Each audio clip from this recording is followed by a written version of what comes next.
మత్తయి సువార్త 22వ అధ్యాయము. యేసు వారికి ఉత్తరమిచ్చుచు తిరిగి ఉపమాన రీతిగా ఇట్లనెను, పరలోక రాజ్యము తమ కుమారునికి పెండ్లి విందు చేసిన యొక్క రాజును పోలియున్నది. ఆ పెండ్లి విందుకు పిలువబడిన వారిని రప్పించుటకు అతడు తన దాసులను పంపినప్పుడు వారు రానొల్లకపోయిరి. కాగా అతడు, ఇదిగో నా విందు సిద్ధపరిచియున్నాను, ఎద్దులను కొవ్విన పశువులను వధింపబడినవి, అంతయు సిద్ధముగా ఉన్నది, పెండ్లి విందుకు రండని పిలువబడిన వారితో చెప్పుడని వేరే దాసులను పంపెను. కానీ వారు లక్ష్యము చేయక ఒకడు తన పొలమునకు మరియొకడు తన వర్తకమునకు వెళ్ళిరి. తక్కిన వారు అతని దాసులను పట్టుకుని అవమానపరిచి చంపిరి. కాబట్టి రాజు కోపపడి తన దండ్లను పంపి ఆ నరహంతకులను సంహరించి వారి పట్టణము తగలబెట్టించెను. అప్పుడు అతడు, పెండ్లి విందు సిద్ధముగా ఉన్నది, కానీ పిలువబడిన వారు పాత్రులు కారు గనుక రాజమార్గములకు పోయి నీకు కనబడి వారినందరినీ పెండ్లి విందుకు పిలువుడని తన దాసులతో చెప్పెను. ఆ దాసులు రాజమార్గములకు పోయి చెడ్డవారినేమి మంచివారినేమి తమకు కనబడిన వారినందరినీ పోగు చేసిరి కనుక విందుకు వచ్చిన వారితో ఆ పెండ్లి శాల నిండెను.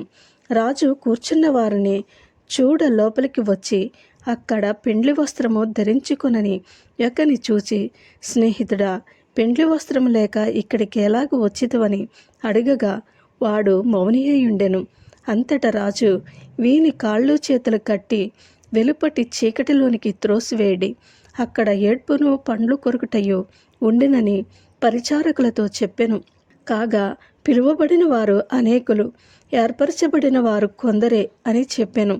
అప్పుడు పరిసయ్యులు వెళ్ళి మాటలలో ఆయనను చిక్కుపరచవలనని ఆలోచన చేయొచ్చు, బోధకుడా, నీవు సత్యవంతుడివై ఉండి దేవుని మార్గము సత్యముగా బోధించుచున్నావనియు, నీవు ఎవరిని లక్ష్య పెట్టవనియో మోమాటము లేనివాడవనియో ఎరుగుదుము. నీకేమి తోచుచున్నది? కైసరుకు పన్నిచ్చుట న్యాయమా కాదా? మాతో చెప్పుమని అడుగుటకు హెరోదీయులతో కూడా తమ శిష్యులను ఆయన యొద్దకు పంపిరి. యేసు వారి చెడుతనమెరిగి, వేషధారులారా, నన్నెందుకు శోధించుచున్నారు? పన్ను రోకయొకటి నాకు చూపుడని వారితో చెప్పగా వారాయన యొద్దకు ఒక దేనారము తెచ్చిరి. అప్పుడు ఆయన, ఈ రూపమును పైవ్రాతయు ఎవరివని వారిని అడగగా వారు కైసరువనిరి. అందుకాయన, అలాగైతే కైసరువి కైసరునకును, దేవునివి దేవునికిని చెల్లించుడని వారితో చెప్పెను. వారి మాట విని ఆశ్చర్యపడి ఆయనను విడిచి వెళ్ళిపోయిరి. పునరుద్ధానము లేదని చెప్పిడి సద్దూకయ్యులు ఆ దినమున ఆయన వద్దకు వచ్చి, బోధకుడా, ఒకడు పిల్లలు లేక చనిపోయిన ఎడల అతని సహోదరుడు అతని భార్యను పెండ్లి చేసుకుని తన సహోదరునికి సంతానము కలగచేయవలనని మోషే చెప్పెను. మాలో 7 సహోదరులుండిరి. మొదటివాడు పెండ్లి చేసుకుని చనిపోయెను. అతనికి సంతానము లేనందున అతని సహోదరుడు అతని భార్యను తీసుకునెను. 2వ వాడును 3వ వాడును 7వ వాని వరకు అందరూ అలాగే జరిగించి చనిపోయిరి. అందరి వెనుక ఆ స్త్రీయు చనిపోయెను. పునరుద్ధానమందు ఈ 7 ఆమె ఎవనికి భార్యగా ఉండును? ఆమె వీరందరికీ భార్యగా ఉండెను కదా అని ఆయనను అడిగిరి. అందుకు యేసు, లేఖనములను గాని దేవుని శక్తిని గాని ఎరుగక మీరు పొరబడుచున్నారు. పునరుద్ధానమందు ఎవరును పెండ్లి చేసుకొనరు, పెండ్లికియ్యబడరు. వారు పరలోకమందున్న దూతల వలె ఉందురు.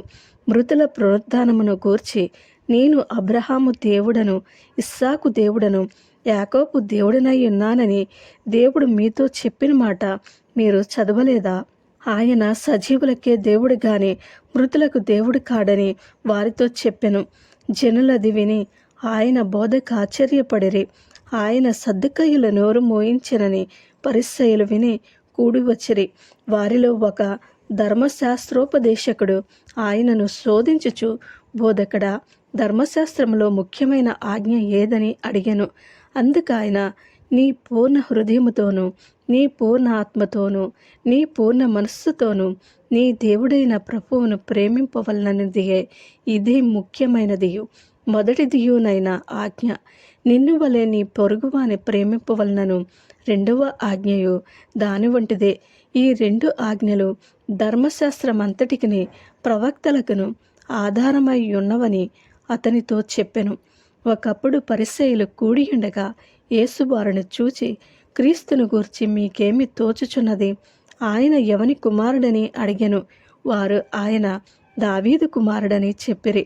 అందుకాయన, అలాగైతే నేను నీ శత్రువులను నీ పాదముల క్రింద ఉంచు వరకు నీవు నా కుడి పార్శ్వమున కూర్చుండుమని ప్రభువు నా ప్రభువుతో చెప్పెను అని దావీదు ఆయనను ప్రభువని ఆత్మ వలన ఎలా చెప్పుచున్నాడు?